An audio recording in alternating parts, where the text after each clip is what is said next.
بسم الله الرحمن الرحيم. السلام عليكم متابعين الغيدة اخبار.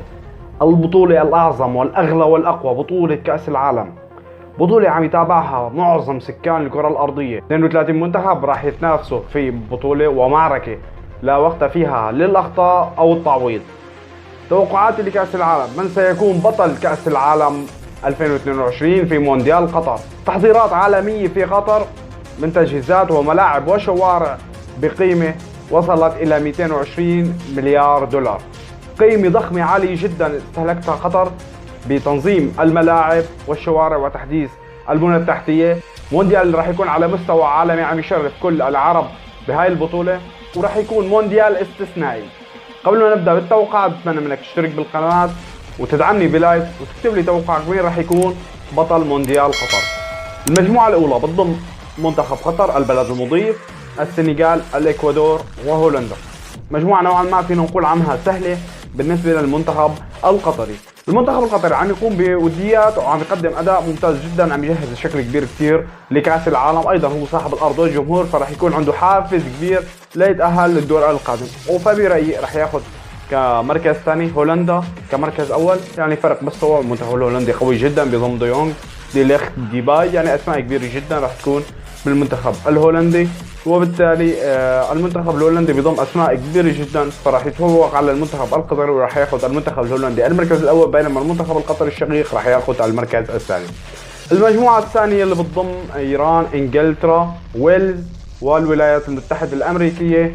يعني منتخبات خلونا نقول حرب سياسيه اكثر ما هي حرب رياضيه. المنتخب الانجليزي منتخب انجلترا يعني بيمتلك اسماء كبيره جدا، هاري كين، ديلي الي، بيمتلك اسماء قويه جدا. بالمقابل المنتخب الايراني ومنتخب ويلز ومنتخب الولايات المتحده الامريكيه يعني بمستوى اخر اضعف بكثير من المنتخب الانجليزي. فبرايي المنتخب الانجليزي راح يتصدر المجموعه بكل سهوله ومن دون اي جهد او تعب.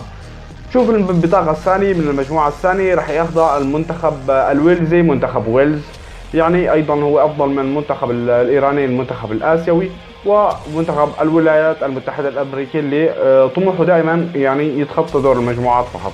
المجموعه الثالثه بتضم المنتخب الارجنتيني، المنتخب المكسيكي، ومنتخب بولندا والمنتخب السعودي الشقيق. مجموعه قويه جدا على المنتخب السعودي الشقيق، صقور الخضراء.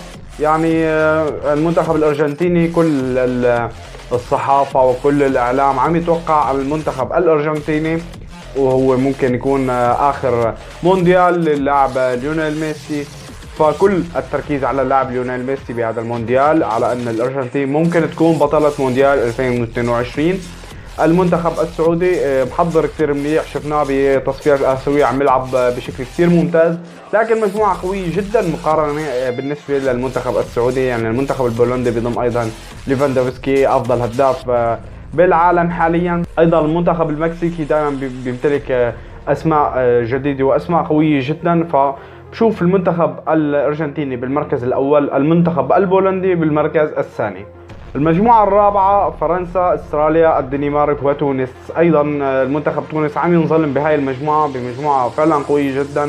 يعني المنتخب الفرنسي بطل مونديال 2018 مونديال روسيا، المنتخب الاسترالي فينا نقول نوعا ما المنتخب التونسي افضل من المنتخب الاسترالي بكل تأكيد. المنتخب التونسي ايضا كمان محضر كثير منيح.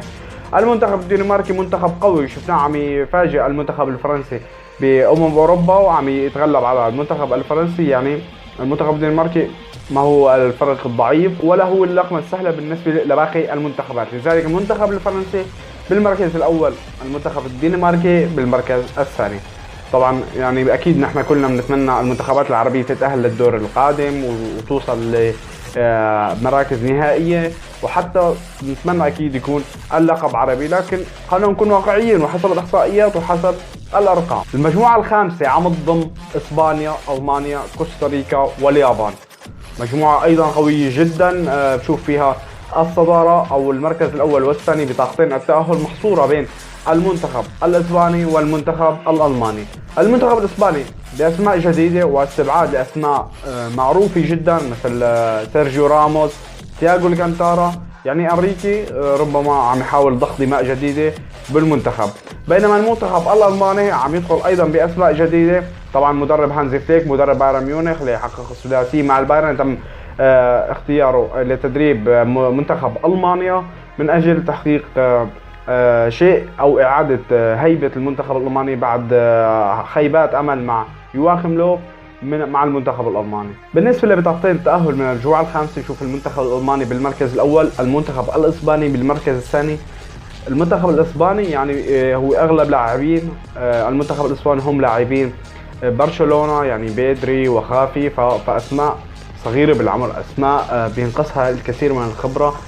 ممكن دوري ابطال اوروبا كانت واضحه جدا لهي الاسماء، يعني دوري ابطال اوروبا كشفت عيوب برشلونه، كشفت عيوب خط وسط برشلونه وضعف لاعبي خافي وبيدري واسماء اخرين كان يعني في لهم ضجه اعلاميه كبيره.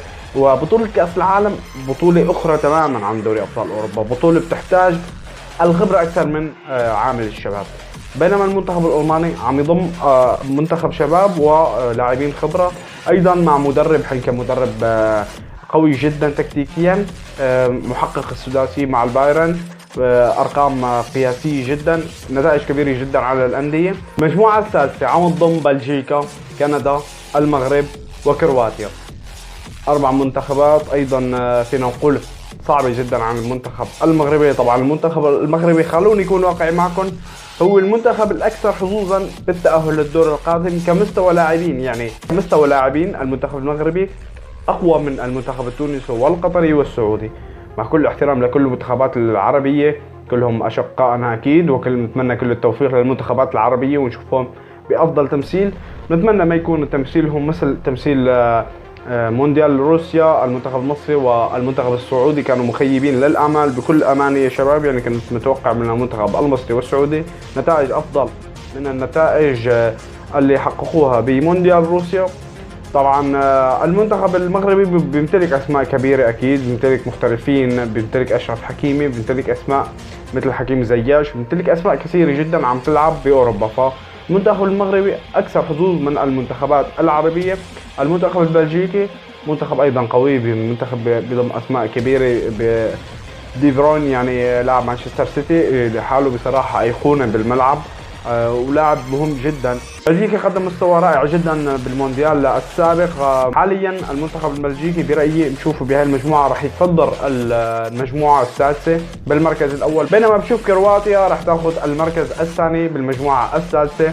يعني ايضا كرواتيا قدمت مستوى رائع وبتمتلك اسماء كبيره جدا، بريزيتش، لوكا مودريتش، يعني في عندهم اسماء كثيره مثل مانزوكيتش، ايضا يعني اسماء منوعه جدا وقدمت اداء رائع جدا بمونديال روسيا. المجموعه السابعه بتضم السيليساو، البرازيل، صربيا، سويسرا والكاميرون. يعني البرازيل شكليا منتخب قوي بيضم اسماء قويه جدا، اسماء شابه جدا، اسماء متنوعه، اسماء خبراء، اسماء من عدد من الانديه الكبرى، وايضا بتشوف يعني عنده تنوع. يعني المنتخب البرازيلي حاليا بيمتلك تشكيلتين قادر يخوض فيها كأس العالم، وبالتالي حسب الارقام والاحصائيات المنتخب البرازيلي بالمركز الاول بالمجموعه السابعه بدون منازع، من دون منازع وبكل سهوله. شوف المركز الثاني الكاميرون بيمتلك ايضا اسماء افريقيه قويه، الكاميرون ممكن ياخذ المركز الثاني الى الدور القادم. المجموعه الثامنه والاخيره البرتغال، كوريا الجنوبيه، الاورجواي وغانا. البرتغال اكيد كريستيانو رونالدو راح يكون اخر مونديال راح يشارك فيه، فراح يقدم افضل ما عنده، راح يكون اكيد بالفورمه، اكيد راح يثبت للجميع ولكل المنتقدين انه لاعب كبير، لاعب ممتاز، وشفناه بمونديال روسيا، شفناه امام المنتخب الاسباني، يعني سجل 3 أهداف تعادل، وكان عم يثبت للجميع انه لاعب كبير ولاعب عظيم، والخبره اللي بيمتلكها يعني غير موجوده عند لاعبين اخرين. لذلك المنتخب البرتغالي بشوفه بالمركز الاول، بينما المنتخبات الاخرى فمستوى اقل. يعني المنتخب الاورجواياني بيمتلك ايضا اسماء قويه جدا، وخاصه فالفيردي حاليا متالق مع ريال مدريد، فبشوف الاورجواي كمركز ثاني. حاليا راح تبقى المواجهات القويه. نبتدي المباراه الاولى هولندا مع ويلز، مباراه قويه جدا راح تجمع الطواحين الهولندية مع التنين ويلز. مباراة راح تكون قوية جدا. المنتخب الهولندي بيمتلك مثل ما حكينا اسماء شابة، اسماء متنوعة واسماء خبرة، بينما المنتخب الويلزي يعني عم يعتمد على المجهود البدني للاعبين، المجهود الفردي للاعبين. فبشوف المنتخب الهولندي اقرب جدا من المنتخب الويلزي للتأهل للدور القادم، يعني هولندا الى الدور القادم، دور ربع النهائي. المباراة الثانية راح تضم انجلترا مع المنتخب القطري الشقيق. طبعا انجلترا بتضم مثل ما حكينا اسماء كبيرة، اسماء متنوعة من الدوري الانجليزي، لاعبين بيمتلكوا مهارات فردية، لاعبين بيمتلكوا سرعة عالية، لاعبين بيمتلكوا يعني الروح بالعودة بالمباراة. الدوري الانجليزي يعني لغاية الدقيقة 90 ممكن تشوف المباراة عم تقلب بشكل معاكس. لاعبين عندهم الخبرة، عندهم نفس طويل، لاعبين بيتحملوا الضغط العالي، فبشوفهم يعني أقوى من المنتخب القطري الشقيق. معذرة من كل عشاق المنتخب القطري وكل العرب، أكيد نحن مع المنتخبات العربية كلها مرة أخرى، لكن المنتخب الإنجليزي راح يتفوق على العنابي القطري. الأرجنتين والدنمارك يعني مباراة فيها تفاوت بالمستوى، مشابهة لإنجلترا وقطر. الأرجنتين أكيد، الدنمارك أكيد قدم مستوى رائع، لكن كانت ربما طفرة من الطفرات بتغلب على المنتخب الفرنسي المدجج بالنجوم، بينما الأرجنتين عينوا على اللقب بهذا الموسم بهذا المونديال. فبشوف الأرجنتين أفضل من الدنمارك وراح يتأهل على حساب الدنمارك إلى دور ربع النهائي. ألمانيا وكرواتيا مباراة قوية جدا وفيها تنافس كبير. كرواتيا بتضم عدد كبير من النجوم، يعني لوكا مودريتش عم نشوفه بريال مدريد، هو عبارة عن قائد، وبمنتخب كرواتيا أيضا بنفس السيستم وبنفس التعليمات وبنفس الخطط وبنفس التوجيهات عم يكون مع منتخب كرواتيا. عم نشوفه كقائد بالملعب يوزع المهام وعم يضبط الفريق بشكل كامل. المنتخب الألماني بينقصه شغلة واحدة فقط، فهي المهاجم الصريح، يعني ما بيمتلك مهاجم صريح. خلونا نقول لاعب سوبر. اغلب اللاعبين راس الحربة هم لاعبين دوري الماني، لاعبين البوندسليغا بمستوى ضعيف، يعني هم عبارة عن لاعبين تم حجز مكانهم يعني فقط ليكون بمركز راس الحربة، بيمتلكوا لاعب او لاعبين كلاعبين راس حربة او مهاجم صريح، لكن هم كمستوى ضعيف جدا. فبرأيي يعني هانز فليك راح يعتمد اسلوب المهاجم الوهمي اكثر من اعتماده براس حربي صريح او مهاجم صريح. لكن هانز فليك يعني مدرب حنكي اكثر من مدرب كرواتيا، وايضا مدرب قيادي، يعني شفناه ببايرن ميونخ كيف عمل النقل النوعي ومن نادي نوعا ما متوسط الى نادي مرعب لاوروبا.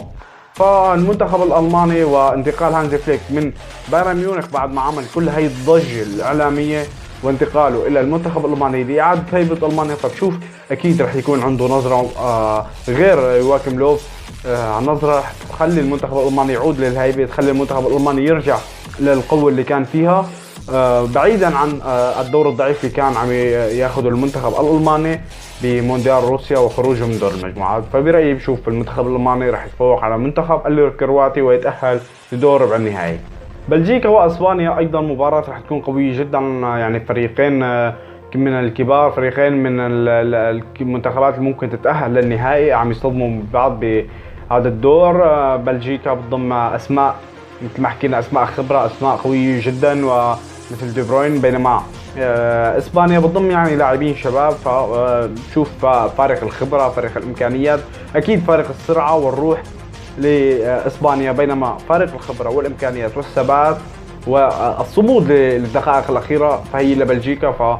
فبطولة كأس العالم تحتاج قبل ما تحتاج روح شباب، تحتاج اكيد الخبرة، الثبات، ضبط النفس، عدم يعني الخروج عن النص مثل ما بيقولوا، يعني حاول اللاعب يبقى منضبط بشكل تام، يعني عدم ارتكاب اي اخطاء، عدم ارتكاب اي خطأ يتحصل عليه بطاقة حمراء.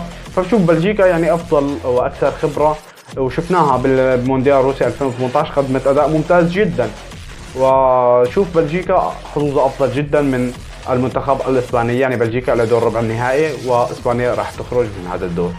البرازيل والاوروغواي مباراة قوية جدا، مباراة المنتخب البرازيلي متعود جدا على المنتخب الاوروغواياني، والفريقين متعودين على بعض، يعني عم يواجهوا بعض بشكل دائم. فمباراة برأيي راح تكون مكشوفة للفريقين. الفريقين راح يعتمدوا على أخطاء بعض، فالفريقين حافظين بعض بشكل عن غائب، والفريقين راح يواجهوا بعض بشكل صريح ومباشر. يعني مباراة راح تكون مفتوحة، لكن المنتخب البرازيلي بيمتلك أسماء أكثر، بيمتلك أسماء خبرة أكثر، بيمتلك نيمار، فينيسيوس. انما المنتخب الأوروغواياني يعني بيفتقد لهي الأسماء المشهورة أو الأسماء اللاعبين السوبر، فالمنتخب البرازيلي راح يتفوق على المنتخب الأوروغواياني.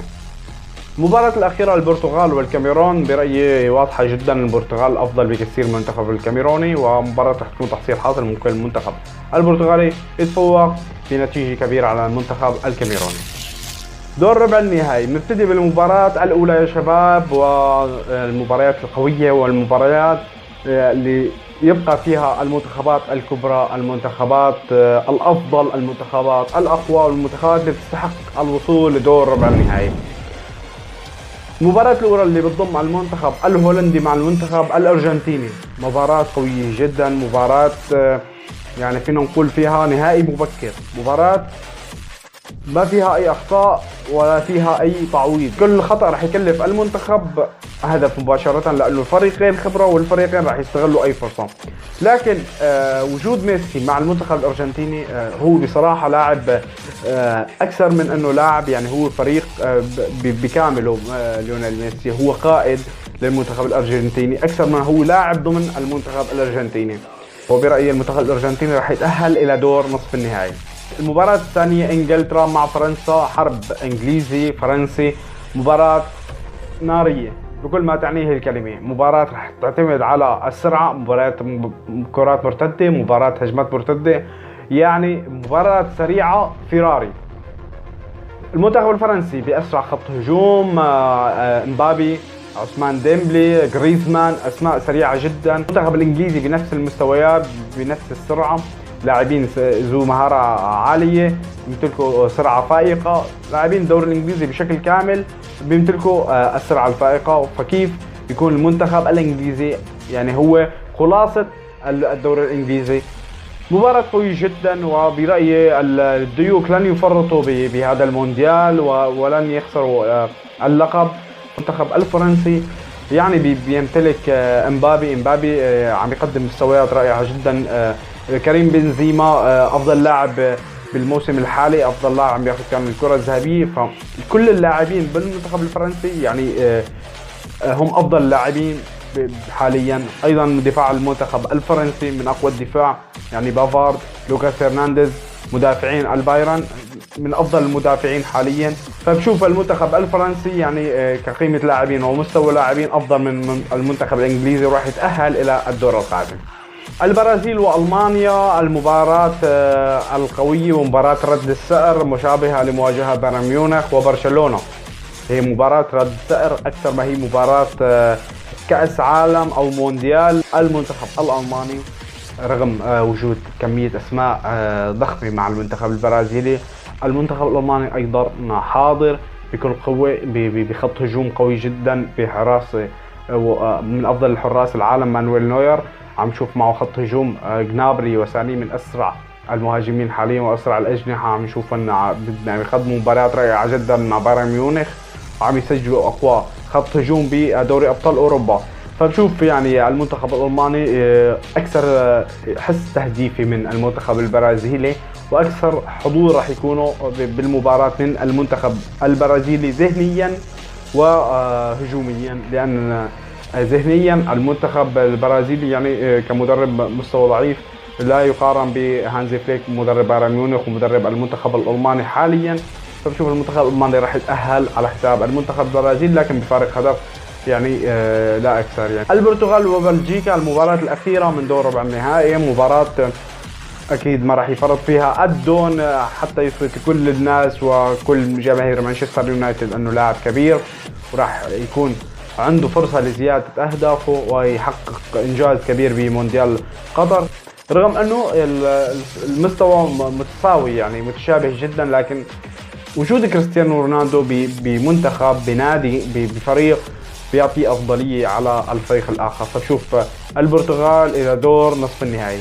بنصف النهائي راح يتواجه المنتخب الأرجنتيني مع المنتخب الألماني، مباراة فينا نقول عنها ايضا رد السعر. يعني المنتخب الالماني عنده حقد كروي من المنتخب البرازيلي، عنده حقد كروي من المنتخب الايطالي، عنده حقد كروي من المنتخب البرتغالي، عنده حقد كروي من المنتخب الارجنتيني. فالمنتخب الارجنتيني راح اكيد عنده حقد على المنتخب الالماني من خسارته امام المنتخب الالماني ب 2006 ب3 اهداف مقابل هدف. عنده حقد كروي على المنتخب الالماني بعد خسارته بنهائي مونديال 2010 بهدف ماريو جوتزي. وحاليا بمواجهته بمونديال قطر راح تكون مواجهة قوية جدا. ننسى عودة ماريو جوتزي للمنتخب الألماني ودخول ماريو جوتزي في المباراة النهائية أمام الأرجنتين وتسجيله لهدف الفوز كان بتعليمات من هانزي فليك اللي كان هو مساعد لمدرب يواخيم لوف المدرب الأساسي للمنتخب الألماني. حاليا هانزي فليك بعد استلامه لتدريب المنتخب الألماني عم يتم استدعاء ماريو جوتزي للعودة إلى المنتخب الألماني. طبعا ماريو جوتزي غاب عن المنتخب الألماني بعد إصابته بمرض السرطان وفات بمرحلة علاج لمدة عامين، وبعدها عاد للدوري التركي ودوري درجة أولى حتى عاد لاستعاد يعني بعض من إمكانياته. حاليا عم يتم استدعائه للمنتخب الألماني. هانزي فليك شعر بهذا الإحساس اللي قام فيه بإعطائه تعليمات لماريو جوتزي بمونديال او بنهائي مونديال 2010، فحاليا تم استدعائه لنفس المهمه ولنفس الامر. فيعني خلونا نكون واقعي معكم. شوف المنتخب الالماني رغم وجود ليونيل ميسي مع المنتخب الارجنتيني ورغبتهم بالفوز، شوف المنتخب الالماني يعني قارئ المنتخب الارجنتيني بشكل اكبر، قارئ المنتخب الارجنتيني بشكل افضل. وبكل البطولات وبكل مواجهات المنتخب الالماني والمنتخب الارجنتيني كان المنتخب الالماني عم يتفوق على المنتخب الارجنتيني. وحاليا شوف المنتخب الالماني راح يتفوق على المنتخب الارجنتيني وراح يتأهل الى نهائي المونديال. فرنسا والبرتغال حامل اللقب المنتخب الفرنسي الديوك مع المنتخب البرتغالي وكريستيانو رونالدو في مواجهة قوية مرة أخرى أمام المنتخب الفرنسي. مباراة يعني مثل ما حكينا المنتخب الفرنسي قوي جدا، بيمتلك أسماء كبيرة جدا. كل مباراة بيحتاج فيها لاعب حاسم، لاعب عم يسجل من انصاف الفرص. كريستيانو رونالدو بيكون هو اللاعب المطلوب لهي المهمه. فبشوف كريستيانو رونالدو يعني راح يكون قوة ضاربة امام المنتخب الفرنسي. فبشوف المنتخب البرتغالي الى نهائي المونديال.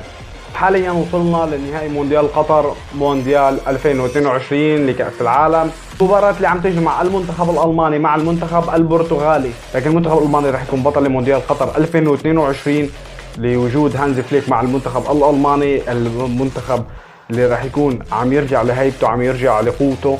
المنتخب الألماني بقيادة هانزي فليك راح يكون مختلف تماما عن يواخيم لوف. هي كانت توقعاتي لمونديال قطر 2022. اكيد نتمنى كل التوفيق للمنتخبات العربيه ثم المنتخبات اللي عم يشجعها. بتمنى تكتبوا لي توقعاتكم مين راح يكون بطل مونديال قطر 2022. هي كانت اغلب التفاصيل. انتظروا فيديوهات جديده، ما تنسوني من دعمكم. تبقوا بخير وصحه وسعاده. السلام عليكم.